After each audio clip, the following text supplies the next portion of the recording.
Terima kasih. Saya paling seneng tuh hari Minggu ketemu bapak-bapak banyak. Kalau weekday jarang ada bapak-bapak ya. Dan saya tahu bahwa kesibukan sebagai orang tua zaman sekarang itu mungkin memang tidak bisa menyerahkan hanya pada ibu ya. Jadi suami atau pasangan memang harus ikut. Kemudian saya terlalu berpesan, saya lihat nih anak-anak yang tanpa pengasuh itu jauh lebih keren.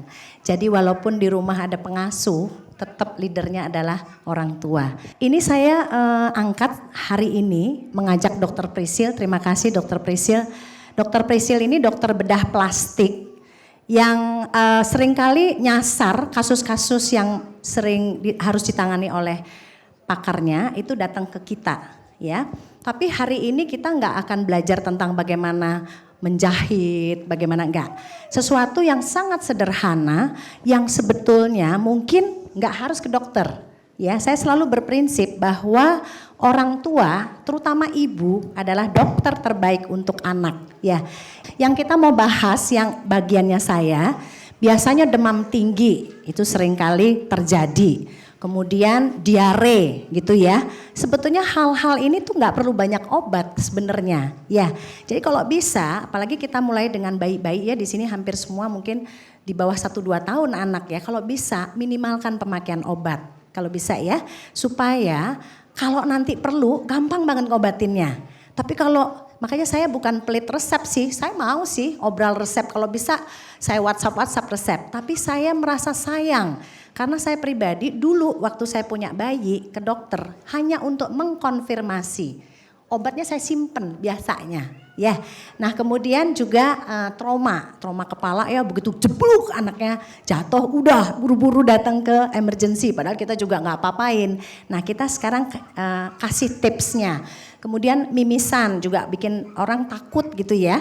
Ada beberapa kasus seperti tersedak ya kayak misalnya bersihkan mulut pada bayi. Seringkali kalau menyusui saya bilang jangan. Karena saya saya seringkali nemuin hal-hal yang sederhana tapi justru membahayakan anak. Gitu ya, jadi nanti ini kita bahas sedikit ya, ini sih ringan dan lucu sebetulnya sekarang, tapi ini sangat perlu dan sehari-hari. Hari ini terima kasih Mbak Alen dari Pigeon membantu untuk Instagram Live karena banyak juga yang nggak bisa masuk ke sini, tapi sebetulnya nggak harus di sini gitu ya, kita nanti akan upload juga di YouTube. Nah ini sebetulnya kenapa kita nggak perlu terlalu heboh gitu ya, karena sebetulnya anak atau manusia itu punya sistem pertahanan tubuh di mana di luar dari anak itu sendiri banyak tuh bakteri-bakteri yang dari yang jinak sampai yang berat. IMD itu salah satu tujuannya adalah mengenalkan kuman baik. Jadi mau menyusui itu nggak usah tuh mandi sampai 7 hari 7 malam terus harus cuci tangan itu enggak. Sebetulnya itu yang penting jangan terlalu langsung dicemplungin di tempat yang kotor, enggak. Tapi dia harus pelan-pelan mengenal, saya bilang sering bakteri-bakteri yang jinak-jinak aja. Bakteri yang paling ganas di mana? Di sampah atau di rumah sakit. Ya, jadi justru ibu anaknya demamnya sedikit bawa ke rumah sakit itu banyak sekali kuman-kuman yang lebih ganas ya. Ada yang gondongan ya, ada yang hand foot and mouth disease gitu kan. Jadi padahal kalau kita bisa nahan sedikit di rumah dan mengerti bahwa kuman itu bisa masuk dari pernafasan ya dengan kita hirup nafas. Di sini misalnya ada orang flu, terus ada bayi di sebelahnya, dia menghirup. Makanya kalau deket-deket orang, deketin di tete. Supaya apa? Yang dikenal kuman baik, dapat payungnya dari si ibu gitu ya. Justru kalau jauh-jauh dari orang tua, anak itu dapatnya kuman yang mungkin belum dikenal oleh anak. Kemudian pencernaan, bisa dari misalnya diare segala gitu ya. Nah itu manifestasinya diare dapatnya dari mana? Tentu saja dari makanan yang kotor. Tapi kalau anak udah biasa, saya suka tuh punya pasien-pasien bule yang bule-bule separuh tuh, bapaknya bule, ibunya orang kita gitu kan. Saya belajar dari mereka. Itu ya kalau di kamar praktek, itu mereka itu gampang banget gak pakai sendal, gak pakai apa, digelundungin aja di bawah. Ya di bawah tuh merangkak-merangkak gitu ya. Dan itu sangat membuat itu mereka itu jarang datang ke kita karena sakit. Saking mereka udah kenal kuman-kuman yang jinak-jinak tadi. gitu ya. Tapi pesan saya satu, jangan langsung dikali. Tapi memang mereka itu biasanya kalau libur kemana, dia kasih lihat foto-fotonya, dia benar-benar berenangnya di kali. Bayi-bayi yang 6-7 bulan itu gitu ya. Dan itu sangat menginspirasi saya untuk membagikan pada semua orang tua. Supaya bersih itu penting, tapi jangan yang waduh semuanya dilap gitu ya. Sehingga anak itu jadi gak gitu kenal dengan kuman-kuman yang memang ada selalu di lingkungan bayi atau anak itu sendiri. Nah seringkali kuman bisa masuk melalui kulit gitu ya. Nah ini seringkali gini nih pertanyaan yang sering. Kalau anaknya panas boleh mandi nggak? Boleh ya, supaya apa? Badan itu bersih ya. Dan mandi itu kan juga membuat anak lebih seger. Nanti kita terangin kenapa kalau demam itu mandi penting ya. Karena memang sistem pertahanan itu harus berfungsi dengan baik. Jadi dia nahan dulu nih, terus mengidentifikasi, terus menghancurkan. Kalau dia nggak kenal, nggak bisa dia hancurin. Gitu ya. Jadi sebetulnya bukan belajar untuk anak kotor, tapi jangan terlalu bersih banget gitu. Ya, jadi pelan-pelan tapi ya. Ini adalah barrier ya, pertahanan anak ya. Slide Mbak, ini manusia bukan anak aja, semua ya. Di kulit itu dari awal, dari kulit yang paling luar itu ya, kulit itu selalu terganti. Makanya kalau ada putih-putih bayi di kulitnya muka atau di sini nanti juga akan hilang, nggak usah dia papain karena dia kan akan kulit itu berganti terus ya. Kemudian juga di situ juga ada kuman-kuman baik gitu ya. Terus keringat itu juga sebetulnya ada fungsinya, tapi jangan terus berkeringat terus nggak mandi-mandi sehingga dia bisa jadi sarang penyakit gitu ya. Nah kemudian saluran nafas nih misalnya nih. Anak itu batuk, sebetulnya itu kan mekanisme pertahanan tubuh supaya nggak masuk ke paru gitu ya. Cuma jangan bikin sesuatu yang bikin tambah batuk gitu ya. Misalnya karpet, ini kan debu, misalnya kalau dia sensitif atau misalnya kamar yang terus menerus pakai AC. Nah udah dia muter aja di situ debu dan macam-macamnya itu sehingga akan membuat sistem pertahanan tubuhnya jadi berlebih sehingga lendir itu bisa jadi kolamnya kuman. Ya, apalagi kalau bapak-bapaknya perokok misalnya ya. Ya, mudah-mudahan gak ada yang merokok ya. Mudah-mudahan ya. Nah, perokok itu biasanya lendirnya selalu ada. Jadi walaupun bapak ibu para pasangan tidak merokok di depan anak, tapi lendir itu selalu ada. Nah, lendir yang di orang dewasa itu biasanya kumannya tidak baik buat bayi atau anak gitu ya. Mudah-mudahan keluar dari sini semuanya stop merokok gitu ya. Kemudian saluran cerna. Saluran cerna itu ya kalau dia masuk kuman. Pertahanan tubuh dengan mengeluarkan itu, dengan diare itu sebetulnya adalah satu mekanisme. Karena itu kalau anak diare itu nggak boleh di stop. Karena kita belum tahu penyebabnya. Biarkan aja dia keluar. Tapi yang kita harus pikirkan adalah yang keluar itu harus diganti gitu ya. Jadi ini hal-hal sederhana. Pertama kali yang saya bahas itu demam. Karena ini yang sering sekali pada ibu sehingga sering kali, dok boleh nggak saya dapat obat demam resep? Bukan nggak boleh, boleh. Tetapi perlu atau tidak gitu ya. Gimana kita menyikapi demam pada bayi atau anak? Kalau demam itu, kalau dia kuman masuk, sebetulnya badan itu bikin respons. Itu responsnya adalah demam ya. Jadi ini adalah demam yang sebetulnya kita harus kenali. Ya, saya bilang demam itu sahabat anak. Karena kalau dia demam berarti sistem pertahanan tubuhnya jalan ya. Sehingga dia bisa menghasilkan zat-zat di dalam yang bisa membunuh si kuman itu. Tetapi kalau misalnya nih, anaknya pernah kejang nih sebelumnya, boleh kita hati-hati. Ya, kapan dibilang demam? Kalau suhunya di atas 37,5. Ya, bukan berarti begitu 37,5 langsung aja kasih obat demam. Ya, yang paling gampang susuin aja sering. Ya, kalau nyusuin itu kan ibu kan pasti kulit sama kulit bayi sama kulit ibu pasti kontak. Itu juga mengambil panas kalau ada beda suhu ya, misalnya kita suhunya 36,5, bayinya lagi 38 nih, dia akan ngambil ya karena reseptor suhu itu juga ada di kulit sehingga dia bisa memindahkan dari badan si anak ke ibu. Ya itu yang paling mudah. Kemudian kalau kita menyusui atau memberi minum itu memberikan cairan sehingga juga suhunya akan turun. Mudah ya, jadi nggak usah buru-buru. Ya baru sedikit aja rewel, panas sedikit langsung ke dokter. Ke dokter nanti itu di rumah sakit lebih ganas-ganas lagi kumannya. Jadi yang penting anak bisa minum. Ya, kalau tidak bisa minum itu harus pergi ke dokter. Atau tidak bisa makan atau muntah-muntah, silahkan pergi ke dokter. Ya, nah tadi saya bolak-balik bilang, perlu nggak obat demam? Ya, perlu kalau satu, dia pernah kejang demam. Ya, kalau kejang demam, lihat lagi berapa ambang kejangnya. Nanti kita akan bahas belakangan ya. Nah, ini tadi saya bilang ya. Kapan ke dokter? Ya, misalnya salah satu bagian tubuhnya sakit. Ya, misalnya sakit di salah satu bagian. Nah, itu kita harus identifikasi. Ya, kemudian sakit banget di ulu hatinya misalnya. Ya, kita harus ke dokter untuk identifikasi. Tapi kalau dia demam saja, nggak ada lokal di mana sakitnya, nggak usah buru-buru.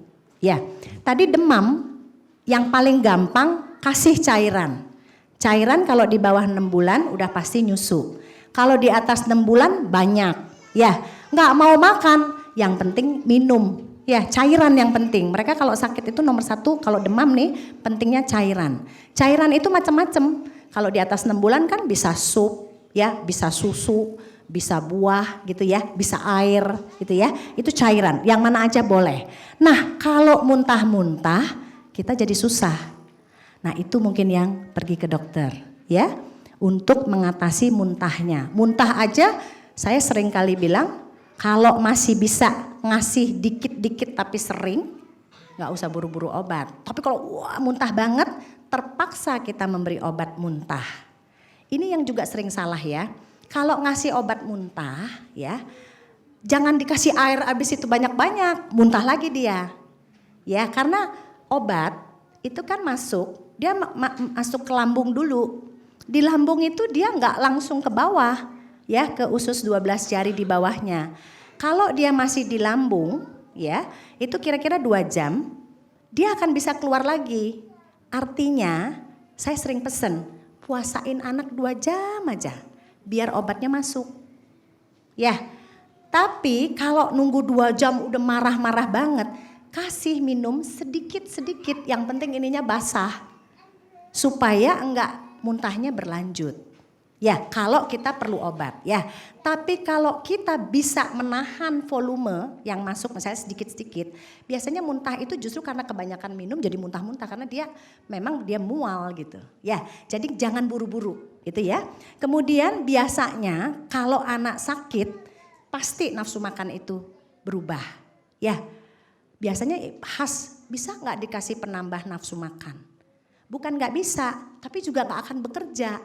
Ya, mana udah perut kosong, terus kita bikin untuk nafsu makan, karena ada obat-obat yang bikin nafsu makan ada, tapi nggak bisa makan juga.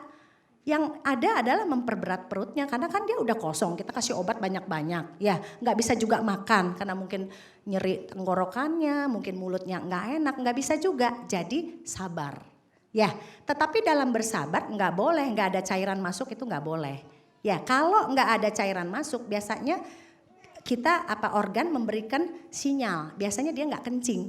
Nah kalau gitu ibu mesti ke dokter. Ya, yang saya maksud adalah jangan minta buru-buru sembuh, jangan minta buru-buru dia mau makan. Karena kalau udah sakit dia perlu waktu. Saya selalu bilang 1 minggu. Nggak bisa sekarang ngasih obat, sekarang ke dokter, besok sembuh. Nggak bisa. Ya, ibu ke dokter itu hanya untuk meyakinkan bahwa ini tidak ada apa-apa, gitu ya. Kemudian lemes, rewel itu juga mungkin kadang-kadang ibu jadi takut ada apa nggak anak. Kalau anak bayi itu ya, kalau anak kecil 1-2 tahun itu kalau pusing kan nggak bisa bilang, yang ada rewel. Sama seperti kita, kalau flu pusing kan kita bisa sakit kepala gitu ya. Kalau mereka cuman nangis gitu ya. Nah, apa yang membuat mereka tenang biasanya itu kalau dipeluk, kalau disusuin, ya udah kitanya yang tempelin aja gitu ya. Jadi itu yang penting. Demam pada bayi di bawah 6 bulan biasanya hati-hati kalau bisa ke dokter. Karena yang paling sering sih ya 1-2 bulan kalau demam biasanya, kalau nggak terlalu tinggi ya, kalau 39 harus ke dokter. Tapi kalau 376 gitu ya, 377 gitu biasanya kurang minum biasanya. Jadi perbanyak minum. Apalagi kalau yang menyusui ya, ini saya kemarin dapat bayi umur 2 hari 377. kulitnya merah semua, ya demam dia. Kenapa? Karena merah-merah itu bikin demam. Obatnya apa? Nggak ada, susuin aja lebih sering gitu ya. Jadi artinya kita agak irit-irit lah pakai obat ya, apalagi kalau bayi-bayi muda. Kemudian ini tadi saya udah bolak-balik bilang ya, gimana menyikapinya? Satu, banyak minum. Ya, jadi kalau demam itu, minum itu akan menurunkan suhu, itu penting. Nyusui sering. Terus kemudian kalau kita deketin ke badan itu seperti ngompres dia ya, jadi skin to skin contact. Kemudian mandi, karena mandi air hangat itu justru biasanya akan nurunkan demam. Cuman jangan lagi menggigil kita mandiin misalnya. Ya jadi tetap mandi kalau bisa. Karena kalau saya selalu bilang tidak ada penyakit yang tidak boleh mandi. Mandi semua, mau cacar air, mau campak, mau apa aja, mandi. Karena kalau enggak mandi justru nanti dia jadi mengundang infeksi kulit, kotor kan jadinya ya. Jadi habis mandi, habis sakit seringkali jadi merah-merah ya. Karena apa? Ya itu karena tidak bersih. Pakai selimut atau tidak? Ya, di badan itu ada termoregulator. Kalau dia menggigil, gampangnya begitu, menggigil, tangannya dingin, pakai selimut. Tapi kalau dia berkeringat, anaknya panas seluruh tubuh, itu kalau pakai selimut tambah panas lagi. Gitu ya. Jadi ada dua yang kita harus kerjain. Begitu juga dengan tadi obat demam sih kita udah jelasin ya. Ini ya, perlu nggak dikompres? Boleh. Tapi slide Mbak. Jangan kompresnya di kepala, karena di sini kan tulang. Ya, prinsipnya itu ada tuh yang apa tuh yang jeli-jeli itu ya. Ya, jadi maksudnya kita harus memahami suhu itu bisa kita turunkan dengan perbedaan dengan mengambil panas di badan. Ya, jadi mengambil suhu itu paling bagus ya di tempat-tempat yang penguapannya paling besar. Itu adalah di pembuluh-pembuluh darah besar. Yaitu apa? Di ketiak, di selangkangan gitu ya. Nah mandi air hangat itu juga salah satu untuk menurunkan suhu ya. Jadi berhenti ya ngompres-ngompres di sini. Kalau pada bayi diginiin masuk angin dia malahan tambah tambah sakit gitu ya. Jadi di lipatan-lipatan pembuluh darah besar. Jadi jangan berhenti ngompres di sini. Apalagi di sini 1 jam terus saja. Sebetulnya ngompres itu kan seperti memindahkan suhu dari ini misalnya handuk. Dan dari kulit ke handuk. Jadi harus ada beda suhu, tapi jangan pakai es misalnya atau pakai alkohol misalnya. Nah, itu justru membahayakan.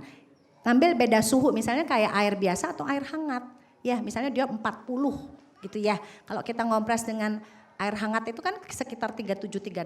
Nah, udah dikompres saja. Tapi kompresnya jangan taruh di sini. Ditaruhnya di ketiak atau di selangkangan dan harus cepat diganti. Jadi maksudnya 5 menit sekali angkat, 5 menit sekali angkat. Di samping tadi kasih minum banyak gitu. Nanti coba deh, pasti dia turun. Tapi besok naik lagi enggak? Naik kalau dia belum lewat 1 minggu. Jadi seringkali kemarin udah bagus dok, kok sekarang demam lagi. Pokoknya kalau virus masuk, biasanya karena virus, kebanyakan virus yang tidak perlu obat. Hilang sendiri, kita harus perlu waktu untuk membuat dia keluar. Kira-kira pokoknya pegang aja 1 minggu. Kapan demam yang kita curigai demam berdarah? Kalau demamnya mendadak tinggi, jadi anaknya tadinya tenang-tenang langsung zek gitu. Nah itu anaknya tuh sehat-sehat aja, langsung dia mendadak tinggi. Gitu ya, biasanya ada mual gitu. Nah itu baru 3 hari cek darah, jadi gak semua cek darah ya. Kesian anaknya dicek darah susah loh ngambil darah itu pada bayi apalagi gitu ya. Jadi kalau demam mendadak tinggi anaknya lagi happy-happy bayinya lagi oke-oke terus ternyata langsung sok naik. Terus biasanya kalau pada bayi kan kita susah nih mual sakit perut susah. Kalau pada netek bayi itu gak mau dia nyusu itu gak mau dia karena mual. Bayi itu kan paling hobi nyusu, kalau yang hobi nyusu maksudnya kalau yang tidak pakai botol, tidak ada bingung puting, dikasih tetek kapan aja biasanya mau. Tapi kalau demam mendadak tinggi pada demam berdarah pada bayi, biasanya dia tidak mau menyusui, mual dia. Ya, nah demam-demam yang seperti itu yang kita harus antisipasi. Atau pada bayi seringkali demam tidak mendadak tinggi, pelan-pelan dia disertai tidak mau minum atau tidak mau makan. Itu seringkali infeksi kencing. Ya, jadi biasanya nggak ada apa-apa nih kita periksa nggak ada batuk pilek, tapi kok anaknya nggak mau minum, nggak mau makan gitu. Biasanya kita juga nggak buru-buru sih, kita lihat aja. Ya, kadang-kadang diagnosis itu perlu waktu, nggak bisa datang langsung oh ini nggak bisa. Karena kita juga perlu waktu mengumpulkan data supaya kita bisa mendiagnosis dengan baik, supaya kita bisa mana pemeriksaan yang memang kita harus kerjain, mana yang tidak usah buru-buru. Gitu ya. Oke, slide. Nah, ini yang saya mau share. Ada di sini yang punya anak kejang demam? Ada, oke. Ada yang pernah waktu kecilnya katanya kejang, orang tua? Biasanya laki. Oke, ada ya. Nah, kalau ada orang tua yang dulu kecil pernah nih kejang demam. Pernah ya. Jadi memang harus hati-hati di sekitar usia 2 tahun anak. Ya, karena biasanya kejang itu di antara usia-usia itu. Kalau di bawah 1 tahun dia sudah pernah kejang, itu kita harus lebih hati-hati. Tapi kejang demam biasanya terjadi di sekitar 2 tahun. Apa yang kita harus kerjain? Nah yang kayak gini nih gak bisa. Apalagi udah pernah kejang ya. Udah pernah kejang nih anaknya. Ibu udah pernah kejang ya anaknya. Sekarang umur berapa Bu? Sekarang anaknya umur 25 bulan. 25 bulan, ya. Kejang demam biasanya terjadi, peaknya itu di 2-3 tahun. Baru agak tenang itu 6 tahun ke atas. Jadi kita harus melalui dulu nih. 4-6 tahunnya harus dilalui baru kita agak lepas tangan. Tapi kalau masih 25 bulan begitu ya, masih 3 tahun, itu berbeda dengan yang tadi saya bilang. Jadi jangan tenang-tenang aja gitu. Justru demam, karena kejang demam itu terjadinya di 24 jam pertama. Ya, jadi hati-hatinya itu tidak 1 minggu, di 1-2 hari pertama.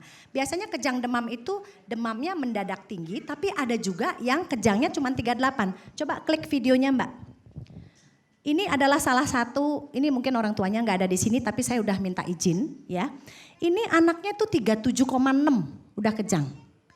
Ya, kejang yang harus dikerjain ini karena dia udah sering. Itu yang kuning itu, itu kuning ya.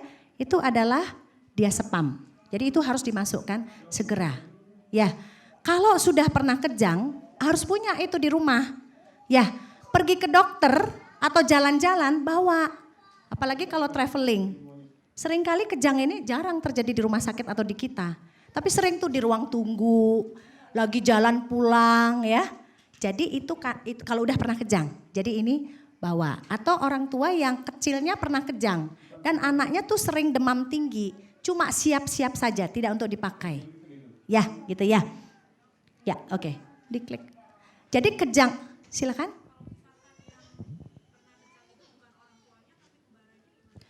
Secara genetik punya. Jadi tadi pertanyaannya adalah ibu ini sangat nggak tahan ya, pokoknya mau tanya gitu. Nggak apa-apa juga biar nggak ngantuk.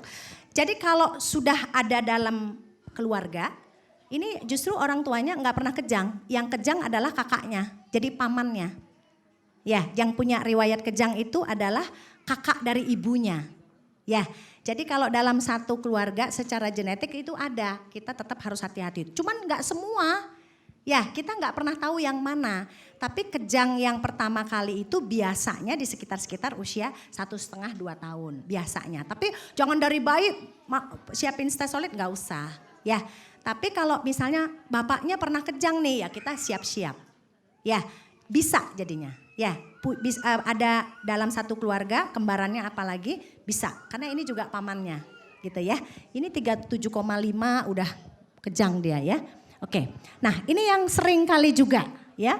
Diare, kapan disebut diare? Kalau lebih dari 3 kali. Kalau, coba klik Mbak sekali lagi. Klik enggak di bawah, nah. Bayi baru lahir yang hanya mendapat ASI itu juga diare. Tapi itu bukan diare yang perlu obat. Nah, diare itu tadi saya udah bolak-balik bilang, dia biasanya penyebabnya itu kebanyakan virus, kebanyakan. Bisa batuk pilek ada mencretnya, ya. Atau muntah-muntah ada diarenya gitu ya. Pokoknya itu biasanya penyebabnya virus. Bisa nggak karena bakteri? Bisa. Kalau bakteri itu agak khas, biasanya ada demamnya, fesesnya biasanya ada lendir atau darah. Tidak semua, tapi ciri-cirinya biasanya itu. Tapi kebanyakan 90% karena virus. Ya, diare kebanyakan karena virus. Diare itu yang bahaya bukan diarenya tapi dehidrasinya. Ya, diare keluarin berapa, masukinnya tuh harus berapa. Jadi yang harus kita antisipasi adalah pemberian cairannya. Kemarin ada yang WhatsApp saya, dok anak saya diare, boleh nggak saya kasih probiotik? Ya, probiotik tahu ya, kuman-kuman baik itu yang di kemas-kemasan ya. Jadi ibu yang mention merek ya, saya enggak ya. Jadi sebetulnya bukan itu yang harus kita masukin duluan. Yang masukin duluan itu adalah cairan. Ya, kalau dia sedikit boleh kita cuma nyusu. Tapi kalau dia sering itu Oralit di warung-warung juga ada. Dan biasanya seringkali anak gak suka rasanya. Jadi saya kasih tuh bikin air tajin. Caranya ada. Caranya nanti saya kasih lihat, tapi banyak yang dikasih itu kira-kira sekali brot ya sekitar 10 cc per kilo. Jadi kalau anaknya 10 kilo 100 cc kira-kira. Lebih boleh nggak? Boleh, orang cuman air kok, air tajin, Oralit kan cuman air dan garam. Boleh ya, tapi jangan terlalu sedikit karena itu yang bikin dehidrasi. Ya, coba slide Mbak. Ini tadi ya mekanismenya, ini pencegahannya ya. Jadi cuci tangan. Tadi walaupun saya bilang jangan cuci tangan dulu, tapi kalau misalnya ibu dari pasar, ya harus cuci tangan dong ya. Misalnya ya, atau ibu dari rumah sakit misalnya ngunjungin orang sakit, atau dari kantor ya. Cuci tangan sampai di rumah. Tapi maksud saya kalau anak itu di rumah itu nggak usah terlalu bersih. Tisu di ini gitu ya, malah rash karena tisunya merah-merah. Ya, ya slide Mbak. Ini saya kasih tips salah satu bikin air tajin. Slide Mbak, coba Mbak. Jadi ini disukai anak. Kenapa biasanya saya sharing ini? Ini juga bukan saya yang bikin, ini ahli gastro yang ngajarin. Jadi kan prinsipnya gula dan garam. Jadi kalau beras itu sebetulnya ada gulanya, ada mengandung gulanya. Jadi 2 sendok makan beras, 4 gelas air kira-kira 1 liter, terus dididihkan aja. Terus kasih garam sedikit. Nah biasanya kan kayak bubur yang banyak air. Itu biasanya bayi atau anak lebih suka. Ya, kalau dia nggak mau Oralit. Kalau mau Oralit atau cairan-cairan yang udah tersedia ya silahkan. Tapi kalau ibu misalnya belum pergi tapi anak udah mencret atau muntah misalnya, bikin aja, ini gampang kan. Jadi ibu bisa bikin sendiri. Banyaknya tadi, berapa banyak? Jangan takut kebanyakan, justru kebanyakan malah nggak apa-apa. Karena ini kan fisiologis, jadi makanan gitu ya. Jadi nggak apa-apa. Kalau anak di bawah 6 bulan misalnya diare, berdarah, boleh nggak pakai garam? Boleh, karena dia ngeluar ini sebetulnya dibikin itu sesuai dengan komposisi feses. Jadi keluar tuh elektrolit, karena kalau kurang elektrolit karena banyak muntah atau diare itu lemes dia. Ya, jadi memang karena ada loss kita boleh memberikan air tajin itu. Ya, nah kapan ke dokter? Ya, bukan semua harus di rumah. Ada antisipasinya kapan ke dokter kalau muntah-muntah hebat. Karena kalau diare itu kan obatnya cairan. Nah kalau dia nggak bisa kita masukin cairannya karena muntah-muntah hebat, nah ini mungkin yang harus pergi ke dokter karena dia double. Sama ya, cairan itu kalau muntah dan diare hitungannya sama. Berapa kali muntah? Ya 10 mili per kilo per kali muntah. Kalau diare sama 10 mili per kilo. Bayangin kalau anak diare juga muntah juga. Itu sering banget pada diare karena rotavirus. Ya sering sekali ya.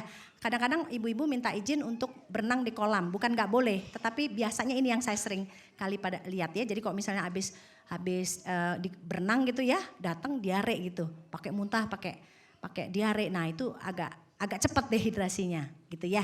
Cuma itu aja yang mungkin harus kita hati-hati saat berenang di tempat umum gitu ya. Ya, bukan gak boleh, boleh tetapi harus hati-hati. Kemudian kalau nangis itu sampai gak ada air mata. Nah itu udah dehidrasi, itu mungkin harus pergi. Yang paling sering saya kasih tahu adalah tidak buang air kecil. Nah susahnya saya tanyain, Bu kapan kencing terakhir? Jawabannya khas. Nggak tahu karena pakai diapers. Padahal itu penting banget informasi itu.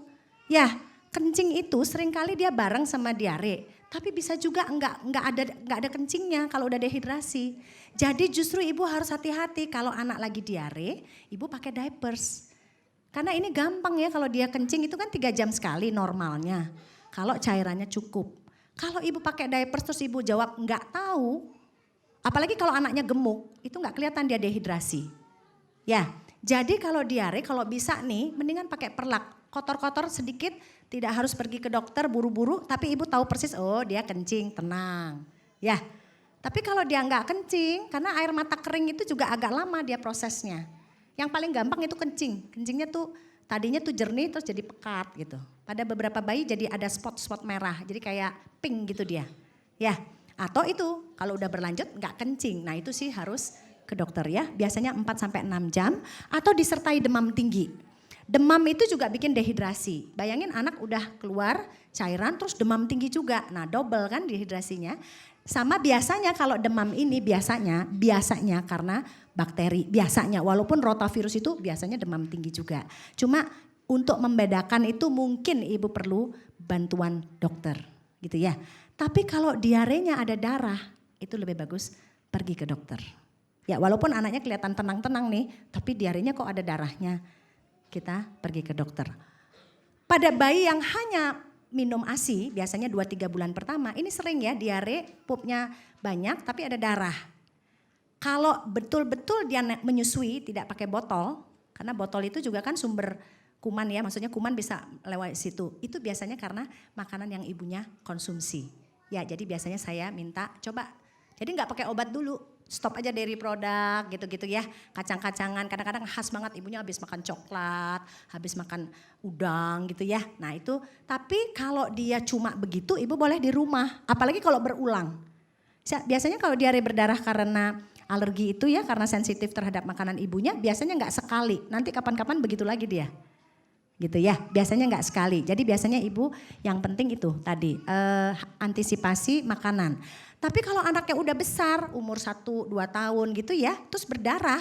Nah itu biasanya karena bakteri. Biasanya kita harus cek feses gitu ya, lihat ada darah, ada lendir, ada kuman, ada parasit misalnya gitu. Ya, oke. Slide ini mungkin yang terakhir. Nah ini juga yang sering kali membuat ibu-ibu tergopoh-gopoh ke dokter. Padahal dokternya juga gak ada yang dikerjain. Cuman bu pulang lagi bu gak apa-apa gitu kan. Jadi kenapa dia gak apa-apa. Karena ini ya kadang-kadang kalau ibu kebetulan SMS atau WhatsApp saya suka bilang. Bu kalau bisa minum, makan, anaknya enggak muntah di rumah aja. Ya tapi kadang-kadang kan namanya anak baru kemarin 4 bulan jupluk dari sofa. Gitu ya. Hampir tiap hari ada bayi yang datang tuh jatuh. Hampir tiap hari datang ya. Nah ini kenapa dia agak aman, kalau bayi ya, kalau anak memang kita harus lihat lokasi jatuhnya. Bayi itu dia punya ubun-ubun besar ya, jadi di sana ya. Yang sebelah sana itu mungkin gak jelas ya, itu tuh ada pembuluh darah yang menyeberang dari lapisan otak yang paling luar ke tulang. Itu agak bahaya kalau jatuhnya di sini. Karena di sini yang dia ada pembuluh darah itu. Tapi kalau jatuhnya di sini ya, itu biasanya serem, benjol gede, biru gitu ya. Tapi biasanya malah tidak bahaya. Ya, tapi tetap namanya juga, saya bilang tidak bahaya jangan dijungkir-jungkirin anaknya ya. Jadi tetap maksudnya kita masih bisa tenang. Ya, kemudian slide mbak. Kemudian yang sering kali pada bayi ya, kita lihat benjolnya di mana? Slide mbak, sebelahnya mbak. Nah itu kelihatan nggak? Itu benjolnya di atas itu. Ya. Itu bukan karena jatuh, karena bayinya baru umur sebulan. Karena proses lahirnya pakai vakum. Ya, terus ibu-ibu pada takut nih, bisa ini enggak dok, bisa ini enggak? Sebetulnya biasanya itu yang paling atas ya. Jadi kalau kaput ya, kaput itu yang paling atas. Jadi ini otak. Ini otak itu tuh ada selaputnya gitu. Dia sebetulnya di luar dari otak itu sendiri. Jadi biasanya enggak akan ada apa-apa. Ya, nanti hilang sendiri tapi lama. Ya, tergantung sih ya. Kalau ini mungkin ya 2-3 bulan deh. Tapi jangan diapa-apain. Ya, kadang-kadang kenapa saya selalu pesen? Karena suka dipijet-pijet. Ya, kalau dilus-lus boleh. Tapi nggak akan ada bikin kecil. Dia lebih bagus diamkan saja. Ya, takutnya kalau dipijet-pijet malah pijetnya itu yang bahaya. Ya, oke. Slide mas, mbak. Oh sorry. Jadi apa yang dikerjain orang tua? Observasi. Ya, kalau jatuhnya di sini. Taunya gimana? Kadang-kadang jatuh nggak tahu gimana, treba aja karena benjol itu nggak terjadi langsung biasanya. Beberapa hari kemudian karena dia perlu waktu. Ya, udah habis ya waktunya ya. Atau di sini nih. Ya, ini hati-hati karena di sini banyak nih pusat penglihatan, macam-macam di sini ya. Jadi kadang-kadang di sini itu kalau belum ada apa-apa kita tidak mengerjakan apa-apa. Cuma kalau ada tanda misalnya seperti muntah-muntah itu biasanya suka nggak langsung, besoknya kadang-kadang gitu ya. Saya selama 17 tahun di sini yang benar-benar trauma kepala yang paling perlu macam-macam itu cuma 2 punya. Ya, jadi jatuhnya begini, tapi dari tangga lantai 2 ke bawah lantai 1. Tapi untung jatuhnya kayak di pot begini, tapi biru gitu. Anaknya umur 2 tahun. Ya, jatuh gitu. Waduh, saya juga udah nyok. Aduh, kenapa nih? Tapi anaknya tenang. Di CT scan ternyata nggak ada apa-apa. Memang di sini kan kalau perdarahannya dia ke sini dia larinya. Cuman yang begitu kita memang perlu foto atau CT scan. Ya. Jadi kita kalau nyari perdarahan, kalau foto kepala biasa itu cuma tahu retak. Yang kita takut itu sebetulnya perdarahan. Jadi kalau trauma kepala yang kita curigai ada apa-apa, kita enggak melakukan foto, tapi lebih bagus langsung CT scan. Nah, masalahnya CT scan ini prosedurnya tidak mudah. Ya, anaknya harus tidur gitu ya, dikasih obat tidur. Jadi kita harus nimbang-nimbang mana nih yang memang harus kita kerjakan atau memang kita observasi aja dulu. Ya, kan udah tahu yang diobservasi, ya itu tadi biasanya muntah-muntah. Kenapa begitu muntah-muntah? Karena tekanan, karena ada darah di dalam otak kalau ada. Ini mah jarang sekali. Maksudnya jangan yang negatif yang ditelen ya. Dimasukkan ke keingatan itu jangan yang negatif. Yang maksudnya ini jarang sekali sampai membuat dia seperti itu. Kecuali traumanya sangat berat gitu ya. Yaitu tadi jatuh misalnya. Kayak waktu itu ada yang kayak kecelakaan gitu. Nah itu kita harus hati-hati. Tapi kalau jatuh-jatuh karena dia baru jalan gitu ya. Itu biasanya sih nggak apa-apa. Ya cuma hati-hati kalau abis ngepel tuh. Wah anak lari-lari gitu ya dari berdiri. Nah itu juga harus hati-hati. Saya sering berpesan, ibu kalau ngepel-ngepel itu waktu anaknya tidur, belum bangun. Ya karena anak-anak kan gak tahu bahaya. Atau ke kamar mandi, itu seringkali juga trauma-trauma itu habis licin, habis ngepel atau karena pipisnya sendiri gitu sering ya. Atau dari kamar mandi misalnya. Itu yang sering kali, jadi itu yang diantisipasi ya. Slide Mbak. Nah ini tersedak pada bayi. Saya pernah nerima satu pasien karena itu saya melarang ibu-ibu untuk membersihkan lidah kalau tidak perlu. Kalau menyusui itu nggak usah bersih-bersihkan mulut di bawah 6 bulan. Ya, karena ngebersihin itu juga akan merangsang refleks muntah. Jadi kalau ngebersihin boleh, cuman jangan anaknya habis makan. Jadi baru bangun itu, jadi maksudnya jangan rangkaian mandi itu sendiri dia, perutnya harus kosong. Ya, tapi kalau menyusui di bawah 6 bulan lebih bagus tidak usah dilakukan apa-apa. Kalau sudah makan kita mulai. Cuma waktu membersihkan itu kalau bisa nih perutnya lagi tidak ada isinya. Sehingga dia kalau kita nyolok sedikit muntah dia. Nah muntah itu ibu panik, ibu ngangkat nih bayinya. Masuk tuh ke paru malahan. Ya kalau terjadi begitu balikin aja. Biarkan aja muntah. Ya jadi maksudnya kalau kan sering juga ya gumoh misalnya gitu ya. Gumoh itu kalau misalnya kita gini baru kita taruh gumoh nih ibu jangan angkat. Mendingan dimiringin atau langsung aja balikin. Ya balikin keluar gitu kepalanya aja miringkan. Maksudnya dia supaya dia tidak tertutup oleh cairan. Prinsipnya itu. Ya kalau anak lebih besar slide Mbak. Ini sering kan kalau saya belajarin finger food takut dok nanti takut tersedak. Ini anaknya umur 7 bulan. 7 ke 8 bulan. Sekarang anaknya udah 4 tahun. Yang sini dulu Mbak. Yang sebelah sini dulu Mbak. Ini dia baru belajar nih. Nah, ini baru belajar. Ini baru belajar yang baju yang pakai sliber merah itu ya. Coba yang merah dulu Mbak. Ya. Yang penting Bu jangan ibu teriak. Karena kalau ibu teriak dia nangis itu yang bahaya. Ya. Tuh. Ya. Nah, ibunya tenang. Oke, cuman gitu aja. Ya. Kalau ibu teriak nangis, nah pita suaranya kebuka kan, kluk masuk malahan dia. Ya, tapi juga jangan ditinggal bayinya, kasih aja terus kita pergi, jangan. Kan baru belajar. Ya, ibu ada di sana. Dan saya sering kali ngajarkan finger food itu kerjain sebelum makan justru. Ya, supaya apa? Kosong perutnya. Gitu ya. Jadi ada hal-hal yang kita perhatikan. Ini dalam 1 minggu, coba lihat. Anaknya udah pinter banget. Kalau dia keselak coba lihat. Kalau kegedean tuh keluarin sama dia. Ini orang yang sama. Ya, jadi waktu pertama dia masih bingung. Waktu kedua dia udah kegedean, dia keluarin aja. Ya, Jadi ini, karena ini finger food ini cukup penting untuk melatih mulut. Cuma memang ada bahaya, tersedak nggak? Bisa banget. Kayaknya jarang lihat nggak tersedak kalau lagi belajar ini. Makanya dipilih makanan yang tidak gampang dipotong. Misalnya kayak sun kiss itu, kalau kita giniin kan, digini-giniin nggak akan terpotong dia. Teman dia masukin ke mulutnya. Ya, tapi kalau seperti kayak pepaya, semangka kan gampang terpotong. Ibu harus ada di situ. Ya, karena anak itu lama-lama belajar. Ya, oke, slide Mbak. Oke, slide ya. Oke, ini juga ya, mimisan.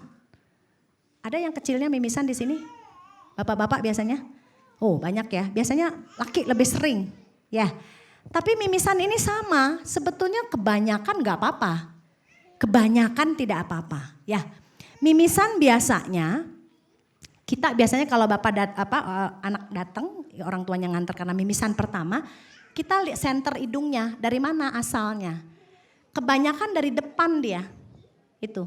Di sana ada anyaman pembuluh darah, ya, yang namanya plexus Kisselbach ya di depan, ya. Tuh, netesnya dari sana. Kelihatan biasanya bekas-bekasnya. Nah, kebanyakan karena gini-gini nih, gini-gini, ya, ya. Kebanyakan karena itu anak. Karena gatel saat pilek misalnya, ya sering pada anak-anak yang berbakat alergi itu, batuk pilek sedikit udah deh mulai begitu. Ya, jadi dia ini kan gampang disentuh oleh jari. Ya, walaupun ada slide Mbak yang dari belakang, ya itu. Nah, yang dari belakang itu biasanya itu demam berdarah, yang pakai demam tinggi itu dari belakang. Atau penyakit-penyakit kelainan darah. Jarang, tapi ini jarang sekali. Ya, mimisan yang sering-sering ke poliklinik itu biasanya yang itu dari depan itu. Jadi ibu perhatikan dia gini-gini enggak? Ya, atau terlalu sering kan AC-nya terlalu dingin atau pergi ke daerah dingin, kering dia. Nah, kering itu biasanya apa? Gatel atau gampang berdarah, dinding pembuluh darahnya jadi tipis kering. Nah, itu juga bikin mimisan. Atau terlalu panas misalnya, juga sama, ya. Jadi kita biasanya lihat dari mana asalnya. Kalau di depan kita lihat ya itu dari depan, berarti itu nggak apa-apa. Terus gimana ngatasinnya? Slide Mbak. Tuh, pencet aja hidungnya, telek. Ya, kalau bisa jangan ditidurin, karena kalau ditidurin dia masuk ke belakang. Ya, biasanya jadi kadang-kadang anak panik. Kalau misalnya masih bayi, klot dia menyumbet malahan. Ya, jadi pencet lebih tinggi aja gitu. Ya, kalau udah gede nafas pakai mulut ya. Cuman gitu gampang, dipencet aja. Ya, kalau terlalu ngocor, kalau zaman dulu pakai sirih ya. Kalau sekarang itu kan sebetulnya yang penting dia membeku cepet. Itu aja kasa steril itu, kasihin es sedikit udah sumpel, beres. Jadi gak usah pergi ke dokter, apalagi ke dokter THT lagi kan. Ya, jadi artinya maksudnya ini karena ini sering. Ya, nah bisa dibikinkan cairan garam fisiologis. Kayaknya ada ya pelajaran bikin garam ya, enggak ya? Ada ya, tuh nanti dokter Prisil tuh udah lengkap tuh, nanti diajarin cara bikin garam bagaimana. Ya, oke, slide. Maksudnya bisa beli, ada, tapi kalau mau bikin juga bisa. Ya, ini sih kasus baru tadi saya lihat di depan. Merah-merah kulitnya, kelihatan gak ya merah-merah ya? Ini merah-merah, kulit bayi baru lahir atau kulit-kulit anak bayi baru misalnya di bawah 2-3 bulan itu sering banget rash. Digendong sedikit bajunya kasar, sedikit baju yang menggendong rash dia. Memang tidak bisa bikin mulus sekali ya. Tapi kalau bayi ini kayaknya ibunya makan sesuatu. Gitu ya, ini yang dimakan tadi telur ya. Peng langsung ke seluruh tubuh. Gitu ya biasanya ya. Kalau masih bisa tahan itu anaknya tidak rewel, tidak gatal ya udah kita mandiin, kita kasih bedak-bedak salisil itu membantu. Biasanya salisil biasanya untuk gatal saja, hilang dengan sendirinya. Ibunya kita suruh diet. Tapi kalau berat anaknya rewel ya itu terpaksa kita pakai obat-obatan. Begitu pakai obat, nah itu couplingnya dokter. Gitu ya. Kayaknya ini yang terakhir ya. Oke, mudah-mudahan membantu ya. Terima kasih.